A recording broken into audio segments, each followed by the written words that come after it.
Welcome to the Diary of Discovery, the podcast where we delve deep into the human experience of healing and transformation. I'm your host, Jacky, and each week we will sit down with inspiring individuals who have embarked on their own personal journeys of healing and self-discovery. From overcoming trauma to navigating life's challenges, our guests share their raw and honest stories, offering insights, wisdom, and hope to all who tune in. So grab your favorite cup of tea, find a cozy spot, and join us as we uncover the power of resilience, courage, and the pursuit of authenticity. This is the Diary of Discovery. Welcome back to the podcast, everyone. I am super excited to be with the lovely Derek today, who's going to be sharing his story with us. So Derek, do you want to start by telling everyone who you are and where you are in the world? Sure. Hello, everyone. My name is Derek Notman. I am currently in Puerto Rico. I spend my time between Puerto Rico and Cape Cod, Massachusetts. And I am a practitioner of Jin Shin Jitsu and a teacher of movement and a coach. And a lot of what I do, I call my work awakened embodiment. And really, those words are just simply pure descriptions, because my experience has been one of a gradual deepening awakening to consciousness and presence. And the work is about embodying it, and not just having it be intellectual or conceptual, but actually bringing it into your direct experience. Incredible. Oh my gosh. Okay, I'm so excited to dive in. So everybody who listens regularly will know that we always start at the start of the journey for our guests. And we always ask, what was the moment that led you to realize that something needed to change, that some healing needed to happen? And how did you get there? So what did that moment look like for you? Well, I'm 54, and I've been interested in this kind of thing since I was about 16. So it's been a long arc, right? And there's been different moments of crescendos, you might say, along the way. But, I was, for who knows why, because it wasn't in the context of how I grew up, but I was interested in philosophy. I just was. So that's what I studied in school, and that got me interested in the body, and that got me interested in the Chinese tradition, which was really integrated body, mind, and spirit. And so I just went down that rabbit hole. I was born in 1970, so I went to Asia for the first time in the early 90s, and it wasn't that common, right? It wasn't unheard of, but it wasn't like it is today, where everybody's been to Thailand, everybody's bouncing around. It was just different. So, I was interested in finding this embodied tradition of wisdom and health and spirit. And along that long journey, there's been moments of getting lost, going in the wrong direction, being an idiot, and all the rest of it. But I would say, personally, in terms of healing crisis, or really feeling the rubber needing to meet the road with all the practices and things I've done over the years, it was in my late 40s, just starting to become dissatisfied. And I had a notion that if I trained physically hard enough and I brought everything into an alignment, that everything would magically work out through that, and it didn't. And so for me, I had to do a lot of exploration in the mental realm, manage some depression, get clear on some addiction issues, and just noticing ways in which I was living that weren't serving me, and things that I didn't even really consider before, because it's just the atmosphere that I grew up in, So it was just like stepping outside of that and finding my way through that, in terms of really getting clear on the nature of mind and thought and the role they play in our experience, which I'd always studied in philosophy, but it was over there. It was a third person perspective. And so really what happened was this shifting toward what I talk about often in my work is a first person perspective, what it's like to be here, not what it looks like from over there, but what my experience is, or your experience is. And this is profound, because it's orientation. Our language tricks us into looking at things as if they are objects over there, including ourself. And so then we're contorted into a self-judgment that doesn't serve, and it's also erroneous. It's a delusion. Oh, amazing. Yeah, it's such an it's such a concept when people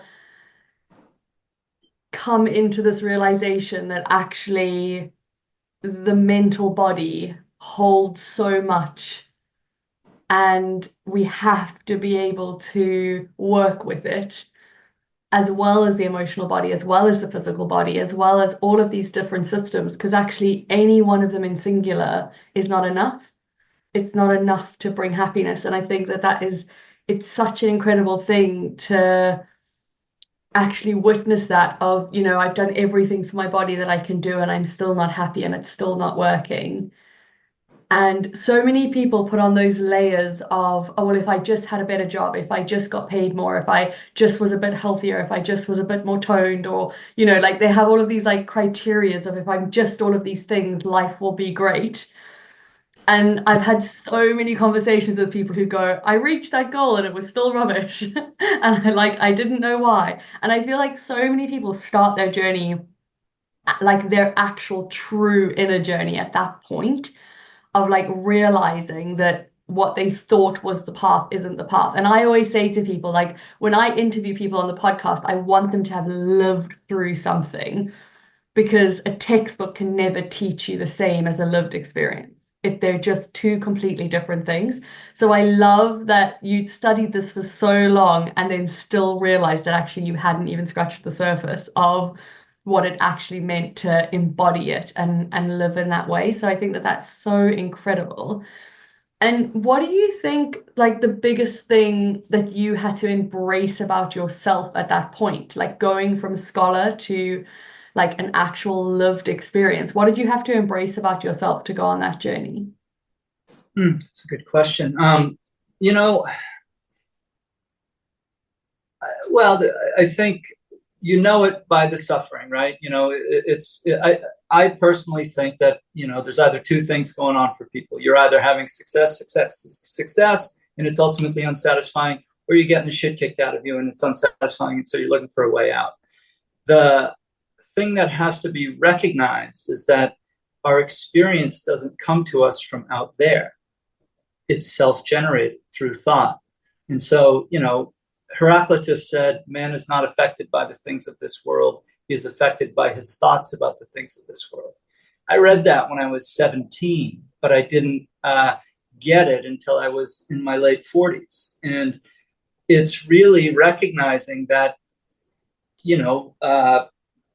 thought isn't real, and yet it entirely colors your reality. And so when we recognize that it's our thinking that creates our feeling, and by virtue of our thinking, we are going into a trance about how we imagine the world to be. And it's just personal thinking. It's not accurate. Everybody believes their own thinking, and everybody's equally wrong. Oh, I love that. Everyone is equally wrong. Normally people say everyone's truth is their truth, but actually That's not true. I mean, in everyone the being relative, equally wrong. That's even yeah, it's better. in the relative world, right? You have to make a distinction between relative and absolute. But I think it's really useful to recognize that in the absolute, what's true is what's real, and what is real is what doesn't come and go. So it's non-conditional. It doesn't need something else to give rise to it. So this idea that everybody has their truth is kind of the postmodern relativism that the world has devolved into, and it's not useful. It's not working. So I think when we can see what's true, it's a principle like gravity. You don't need to believe in it. It's there anyway. But because we all believe our personal thinking and we get caught up in it, we leave no room for deeper wisdom to come through. And so this is where learning to put down your own thinking gives you a chance to encounter something deeper. But that's a somatic process. That's a quality of embodiment, to not move away from the discomfort of letting go of your own personal thinking. I love this. We talk about somatic healing a number of times in the podcast, like through all of the episodes, because so many people have said the same thing. Trauma is held in the body, and we've got to be able to release it, and we've got to be able to feel things at a body level. And it's exactly the same, I guess, in what you're saying with that thought process, that it's, we have to be able to release the expectation of the thought and actually understand what is really happening, which is a very different way of looking at it. Yeah, I mean, the way I see it is this: our thinking creates our feeling. But then what happens is when we try to move away from our thinking and go into our feelings, people don't like what they touch down into. And so they immediately go back into thinking about how to fix it, how to make it better. So we avoid the feeling phase by going back into mind. So you have to go outside of mind. There was a great Zen teacher, Banki, who said to heal the mind with the mind is like wiping off blood with blood. You have to get outside of it. Otherwise, you're in a hall of mirrors. You're drunk on it. It's an intoxication, this personal thinking. And until we can see that, and until we can get outside of it, we're at the effect of it. Wow.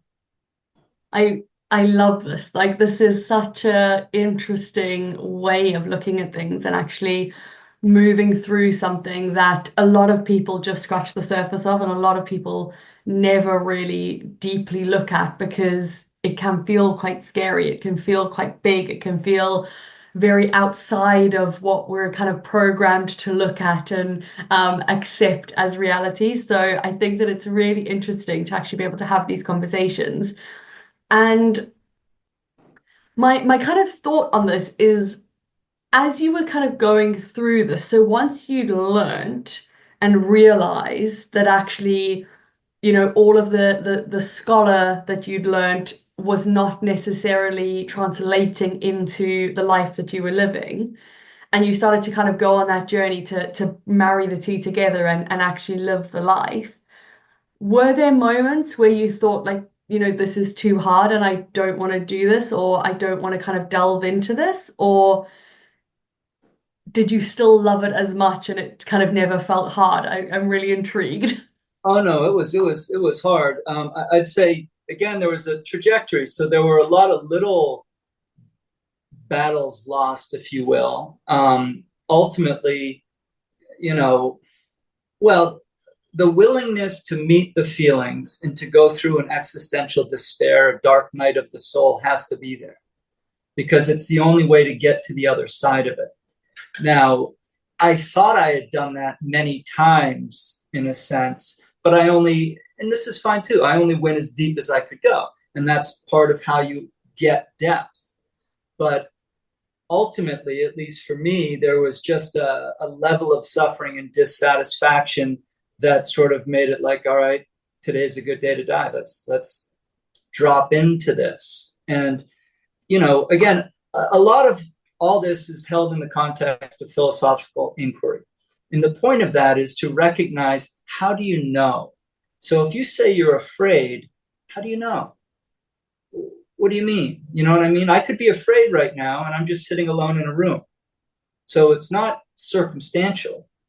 But if I were to describe it, how I would know it would be by bodily sensations, and then maybe by a flavor of the experience, if you will.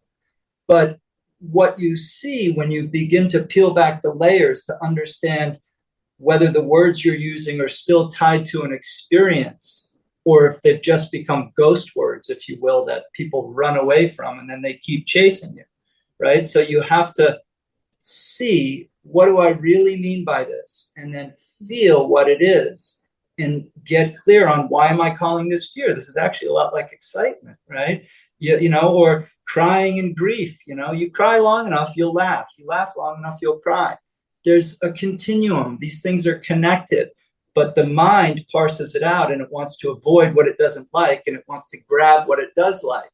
And so we spend our lives running away from things that are just concepts at this point, but we've built it into such boogeymen that until we go back into it and meet those uncomfortable feelings, we can't transform them.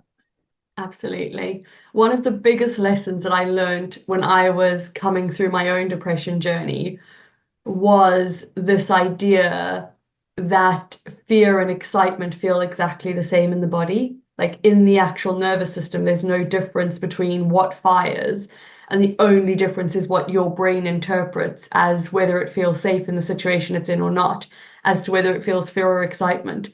And it was so interesting to learn that because I'd spent most of my life scared of most things. And having that context of that continuum of, that continuum of emotions and that scale of like, actually, this could be one or the other thing, and I get to choose what that looks like, it opened up a whole nother way of exploring emotions for me. And I think, again, it's something that so many people never have the chance to actually explore or get into because that first step in is really scary. It's really hard. That's It's right. not like an easy drop in of like, oh yeah, I'm just gonna, dunk my toes in here. It's an unlocking. I mean, I literally felt like it was like a well that opened when I finally let my emotions back in after years of blocking them off.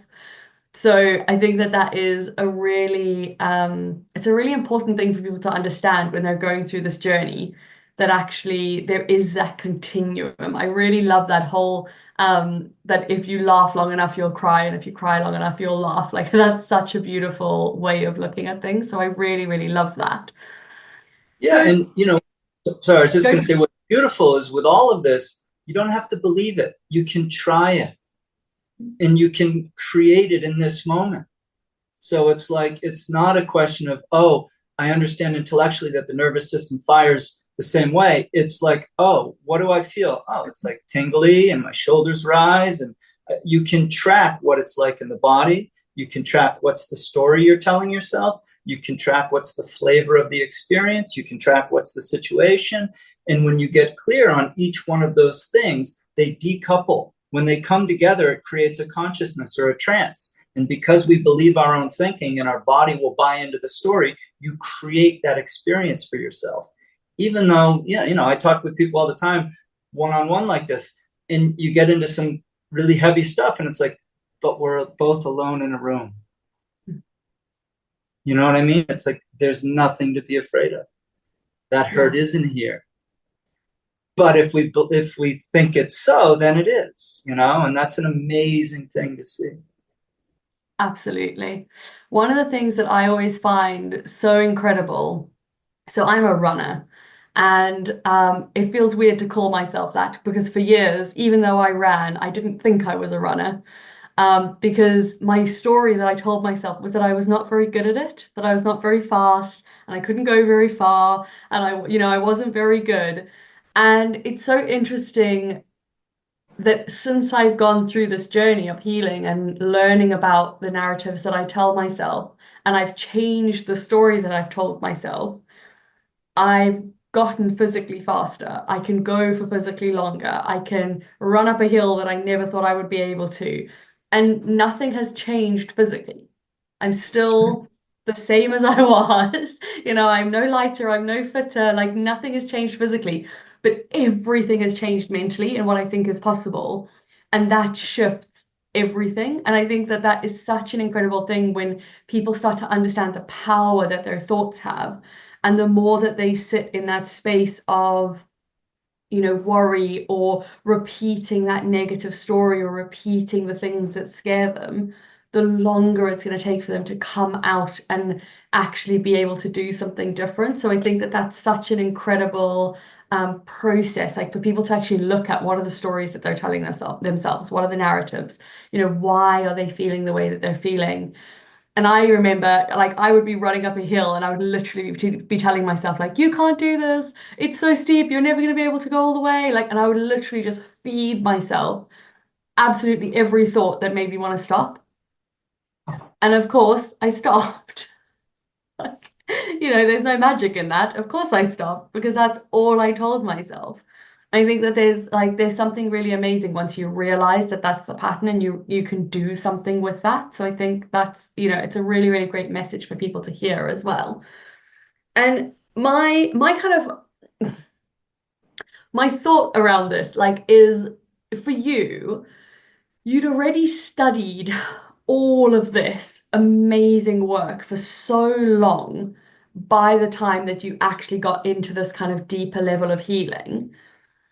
So what actually changed for you in like your outlook of life, like in the way that you lived? What actually changed from not actually embodying the stuff to embodying it? What was the difference?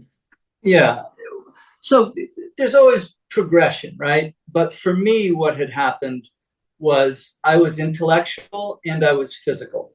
In other words, I don't know if you know what the Enneagram is, but I'm a 5/6 on the Enneagram. I'm a head type, right? I've a lot of thinking, very much in my head. As I said, I've been drawn to philosophy and things most other people think are strange ways of looking at the world most of my life, just naturally, not not by wanting to be. Um, and so, and I spent years of my life studying martial arts and meditation. So I could be very intellectual and or I could be very in my body experience. What I had a hard time with was being heartfelt, communicating from the heart, not being aggressive or needing to be right in my thinking. You know, it was like a real bifurcation. And so it wasn't until I found, it's a beautiful Irish expression that's always stayed with me, I found my tongue and my breath to balance it. So the ability to speak from an embodied state, to allow wisdom to come through, but not to leave myself and search for it. And so being grounded as we're talking, and an expression I use a lot when I'm teaching is, don't blow out the candle in trying to describe its light. Staying in the moment of presence as it's unfolding rather than and so seeing that and working on that, because it was you know, I always come back to embodiment from the standpoint of, that's how you know it. All knowledge is a rumor until it's in the body. And so in being able to feel my impulse to go up in my head and not chasing that squirrel and allowing myself to keep dropping through those layers of reactivity and fear, there's a deepening that happens. And I believe that that process is universal. I think that, you know, thought is vanity. Just put it all down. You don't have to think about what you're going to say. If you can come into your own moment, words will come. And so this, rather than getting back in the loop of, wow, I used to think this way and now I'm going to positive think it, or getting into trying to figure out why you used to do it, it's all, who cares? You know, it's just put it all down and then see what's left. In doing that, there's always more to see. There's always deeper to fall. But it's simple. It's not complicated, but it's not easy. And so it's persistence. I don't know if that answers your question. I hope it did. It definitely does. That idea of like, it's simple, but it's not easy. I say that to people all the time when I'm working with clients, that all of these concepts are really simple. Like in their complete simplicity, they are so simple, but yet they are so complex for people to understand, because it's not the narrative of the world that we live in. It's not how the media wants things to be portrayed. You know, this idea of being heart-led and being in your body and feeling enough exactly as you are is a marketing person's worst nightmare, because how do they sell to people who don't need anything, who just feel complete as they are? So I think that that's a really, really amazing kind of concept to think about as people are going through this journey of healing and getting to know themselves better, and, you know, figuring out where they fit into all of this. And one of the things, like, so you studied philosophy way back, like when you were in school. Did you always work in this realm, or did you change the work that you did once you'd kind of had your own awakening? I've so I mean I haven't always worked in this realm. I've been deeply involved in studying martial arts and in particular bodywork, healing arts. I practice an art called Jin Jitsu for since I was in my 20s. I worked a variety of jobs until I started a healing practice when I moved back to Boston, and I had an office in the city for many years until I I don't know. I don't track time too firmly. So I don't know, 7 years ago or something, I moved out of that. So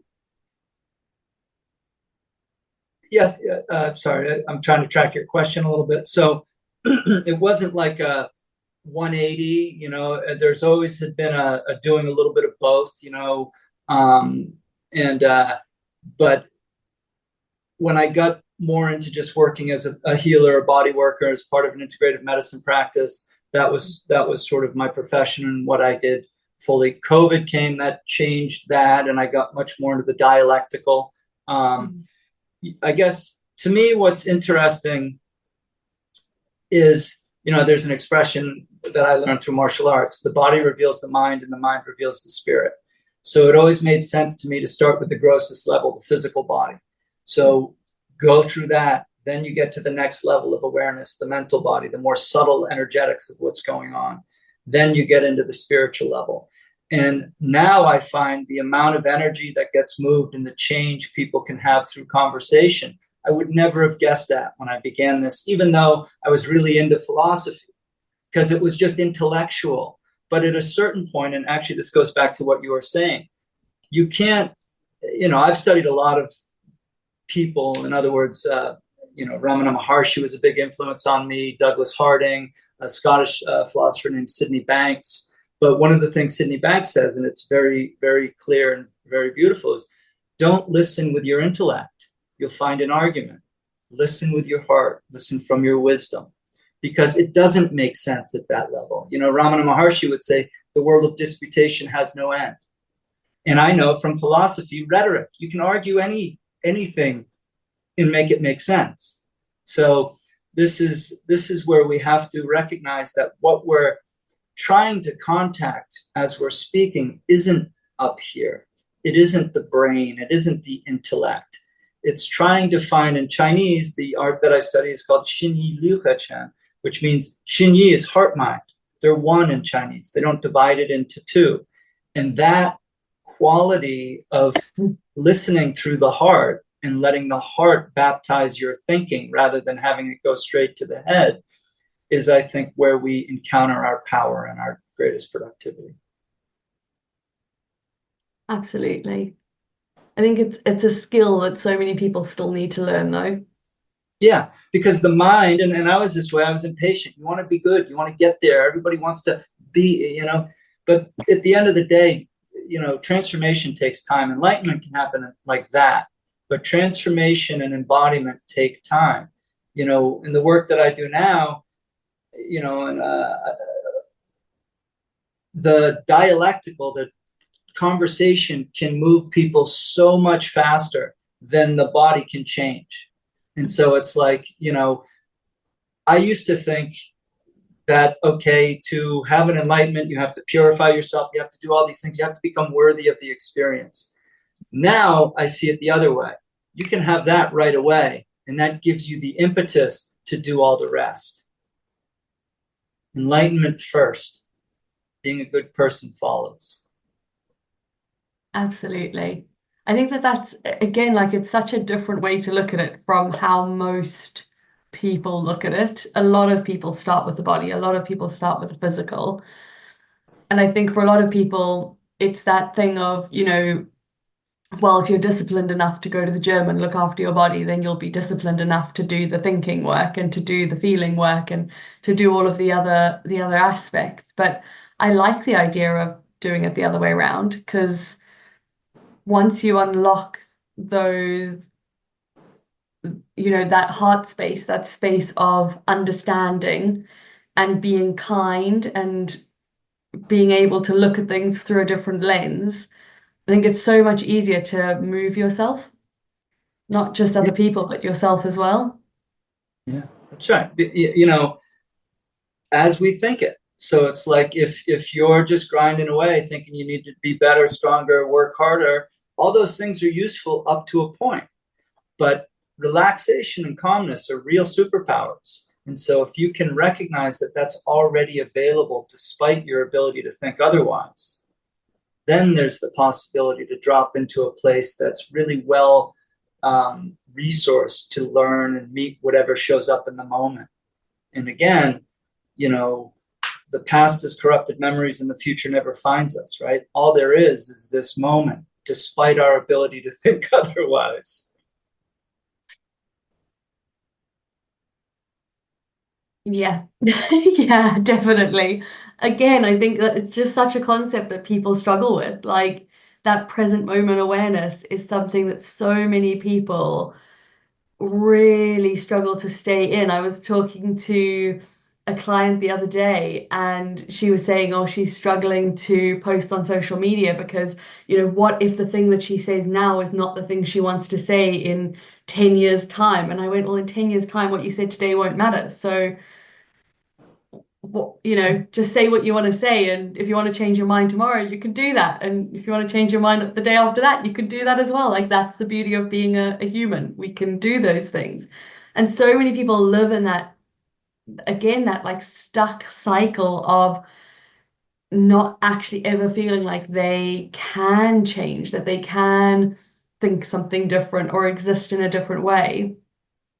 And that enlightenment, that journey of actually going through and learning so deeply about yourself and about the world around us and about, that kind of spiritual and intellectual realm, I think is really, really important work for people to do, because it gives you such a different layer of appreciation for life and the things that are important and, how you want to live and what you want to do.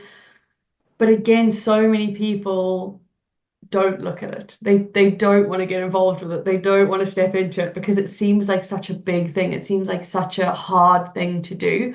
And I think like you're probably one of the people. Normally I ask this question really specifically, but I want to ask it a bit more kind of open-ended for you. Because I feel like there's a lot of wisdom here that people can kind of gain. And my advice, like my question is normally around advice that you would give people in a specific situation. But for you, I want to just open it up. Like, what advice would you give somebody who's going through this like awakening journey, who's, coming in and realizing something isn't right and wanting to do something different, or, realizing the thoughts that they're having, realizing that they're stuck in the past or the future? Like, what would your advice be to people in moving into this kind of embodied place? Well, I'd say this: keep it simple. The two main skills are recognizing the nature and function and power of thought and being able to sit with uncomfortable feelings. And so if you practice those things, so for me, a question I ask all the time is what's here? Because you see, the Buddha said that attention grounded in reality is wise perception. But you have to know, I said this a while ago. Let me see if I can say this. I quite liked it, actually. Be here now is only useful advice if you know where here is. And here isn't there, it's here. First person perspective. Most of the time, people are in there thinking about reality, not in the moment, not present. Now, the only thing that has to be done is you have to drop your thinking. But everybody acts like, oh my God, I couldn't do that. That's impossible. It's not true. Thinking is just you talking to yourself. If you can sit quietly with another individual, you can learn to sit quietly with yourself. Granted, it's harder, but you recognize, don't touch the thought. If you touch it, recognize it, drop it, come back. We drop thoughts all the time. So it's not like it's super hard. I mean, again, it's only hard when we're believing it, because we believe it and then it makes it seem like it's real. But, another thing that was very clarifying for me is just the question, and this is what's so powerful about inquiry: how is thinking different from imagining?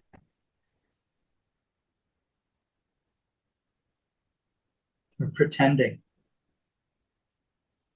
It's not. So then you relax and you drop in and you tell the truth about, oh, when I stop all that thinking, I feel unsafe, I feel uncomfortable. Okay, beautiful. So then let's meet that. And it's like going into cold water, a little bit at a time.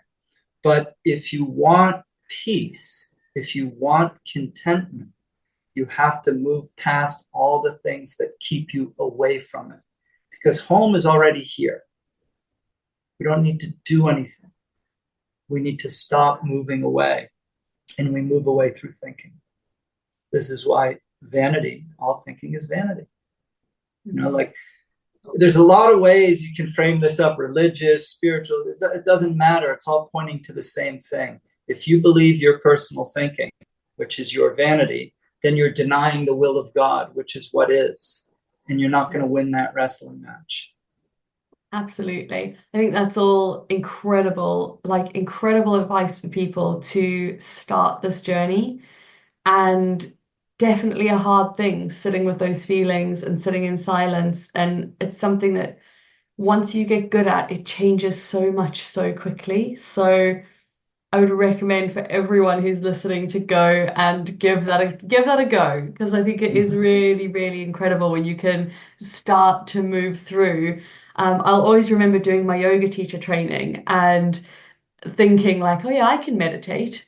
And then actually having to sit and meditate for hours and realizing that it's a practice, and there is no end point to being good at it. It's always a practice. There's always a process behind it. So I think that it's an incredible thing for people to learn. Okay, so I do feel like we could talk for ages, because there's so many more things that I would love to ask you about, but we do have to wrap this up at some point. So I'm going to ask you the final question that I always ask everybody, and that is, what is the next level of healing for you? What is the next thing that you're focusing on, the next journey that you're moving through? Because healing is never a clean cut, like tick box, oh, we're done now. And I always like to show our listeners that even though our guests have come so far and they've done so much and they have so much wisdom, there's always another layer for them. So what would you say that looks like for you in your journey? Yeah, I think Plato said love is the recognition of the whole, and healing means to be made whole. And so to me, it's just more capacity to meet vulnerability and to be heartfelt and to keep softening and deepening. And, it's just more of the same. It's just like balance. You just keep getting better at it. You don't change what it is. And so, yeah, softening more and more into that, surrendering. That's so beautiful. It's so wonderful to hear, and for people who have gone through this journey, and I know myself included, you get to a point where you've dealt with all the big stuff, like you've learned the core things, and actually it is about fine tuning. It is about just going deeper and deeper, and there's such a magic in that. There's such a comfort in that. So it's always wonderful to hear people say that that's actually what they're doing and what they're focusing on, and it almost becomes a lifelong journey, a lifelong practice of healing, which I think is really, really beautiful. It has been so incredible to talk to you today. Thank you so much for taking the time to share with us and to give us all of your wisdom. It's been so wonderful to hear your story. Thank you so much for having me. Thank you for listening to another inspiring episode of The Diary of Discovery. If you found value in today's conversation, don't forget to subscribe to the podcast and share it with your friends, family, or anyone else you think might benefit from the stories of hope and transformation.